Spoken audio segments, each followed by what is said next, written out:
السلام علیکم ورحمۃ اللہ وبرکاتہ۔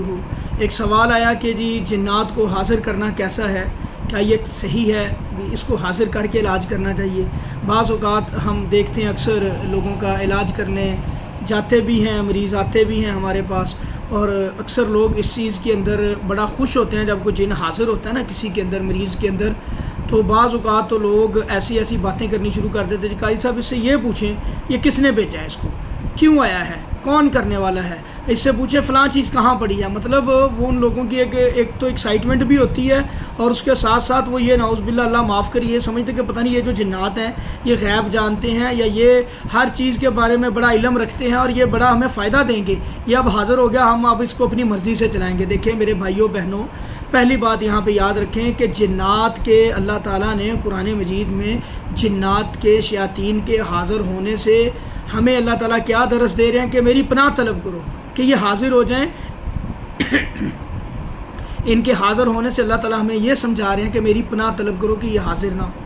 پہلی بات۔ دوسری بات یہ ہے کہ جب علاج کیا جاتا ہے، ہم الحمدللہ جو شریعت کا تقاضے ہیں، جو نبی صلی اللہ علیہ وسلم کا طریقہ ہے، اس میں کوئی جنات کو حاضر کرنا، جنات سے کام لینا، یہ بالکل بھی کسی طرح سے بھی صحیح نہیں ہے، جائز نہیں ہے۔ قرآن مجید کی ایک آیت ہے، سورہ انعام کی آیت نمبر 128 ہے، اس میں بھی اللہ تعالیٰ واضح لفظوں میں کہہ رہے ہیں کہ جو لوگ جنات کو اپنے تابع کرتے ہیں یا جنات کے تابع ہوتے ہیں یا جنات سے دوستی کرتے ہیں، جنات سے کام لیتے ہیں، یا شیاطین انسانوں کے کام کرتے ہیں، وہ انسانوں سے کام لیتے ہیں، یا انسان شیاطین سے جنات سے کام لیتے ہیں، تو میں ان دونوں کو جہنم میں پھینکوں گا۔ تو اس چیز سے شریعت نے، قرآن نے، نبی صلی اللہ علیہ وسلم نے منع کر دیا ہمیں جنات سے کام لینا، جنات سے دوستی کرنا، یہ کسی طرح بھی جائز نہیں ہے۔ اب اگلی بات یہ ہے کہ ان کو حاضر بھی نہیں کرنا چاہیے پڑھائی کے اندر۔ ہاں خود بخود جب ہم پڑھ رہے ہوتے ہیں، رقیہ کرتے ہیں، دم کرتے ہیں، اگر کسی کے جسم میں جن ہوگا تو وہ حاضر ہو جاتا ہے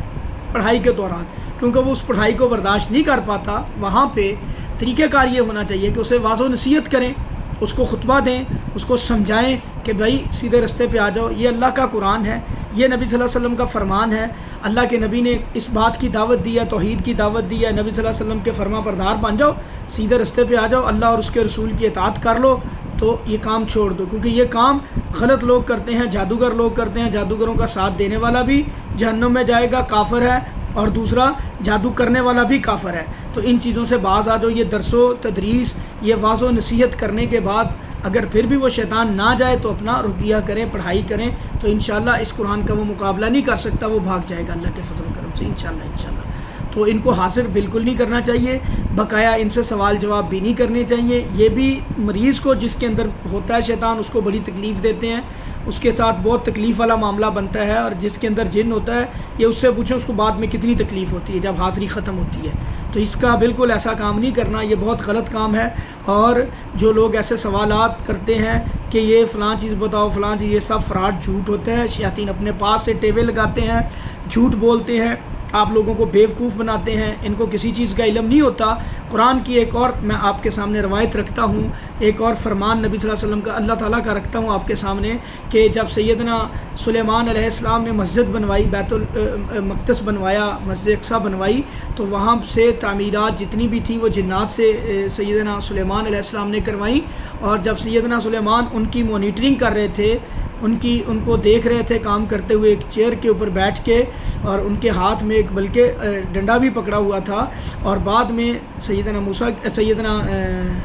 سلیمان علیہ السلام کی جب وفات ہو جاتی ہے تو کافی عرصہ وہ وفات کے بعد اسی حالت میں ہوتے ہیں، تو ایک ٹائم آتا ہے کہ ان کی جو چھڑی تھی، جو انہوں نے ڈنڈا ہاتھ میں پکڑا ہوا تھا، اس کو گھن لگتا ہے، اور وہ لکڑی جب اب کمزور ہو جاتی ہے تو لکڑی ٹوٹتی ہے، تو وہ زمین پہ ان کا ایک سائڈ پہ وہ گر جاتے ہیں۔ تو ان کے گرنے کی وجہ سے شیاطین کو پتہ چلتا ہے کہ یہ سلیمان علیہ السلام تو فوت ہو گئے ہیں، تو وہ وہیں پہ پھر کام، اس اتنی دیر میں مسجد کی بھی تکمیل ہو جاتی ہے، پھر وہ کام کرنا چھوڑ دیتے ہیں۔ اگر وہ غیب کا علم جانتے ہوتے تو اتنا عرصہ، جو اتنے دن پہلے ان کی وفات ہو گئی تھی، تو ان کو پتہ چلتا ہے کہ یہ تو فوت ہو گئے ہوئے، اب ہم کام کرنا چھوڑ دیں۔ تو میرے بھائیو، جنات کو غیب کا علم نہیں ہوتا، نہ ہی انسانوں کو ہوتا ہے، اس بات کو یاد رکھیں۔ غیب کا علم صرف اللہ کے پاس ہے، اللہ کا قرآن کہتا ہے، نبی صلی اللہ علیہ وسلم کا فرمان کہتا ہے۔ اللہ تعالیٰ کہتے ہیں غیب کی کنجیاں میرے پاس ہیں، مجھے پتہ ہے غیب آنے والے وقت میں کس کو کیا ہونا ہے، یہ سب اللہ جانتے ہیں۔ کوئی انسان اس چیز کی قدرت نہیں رکھتا۔ انبیاء کو بھی اللہ جو بتاتے تھے وہی کرتے تھے، وہ ہمارے تک پہنچی ہیں چیزیں، وہ بتا دیتے تھے۔ جس چیز کا علم نہیں ہوتا تھا وہ اس بات کا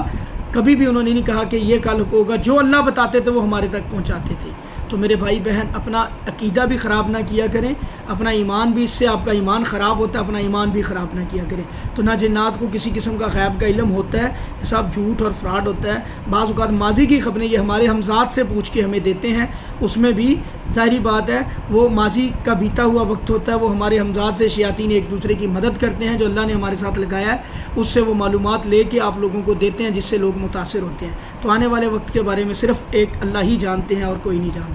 تو ایسی باتوں پہ یقین نہیں کرنا، اور یہ بالکل اس چیز کے اوپر میں نے بتا دیا، یہ حاضری کروانا، حاضر کرنا، یہ بالکل غلط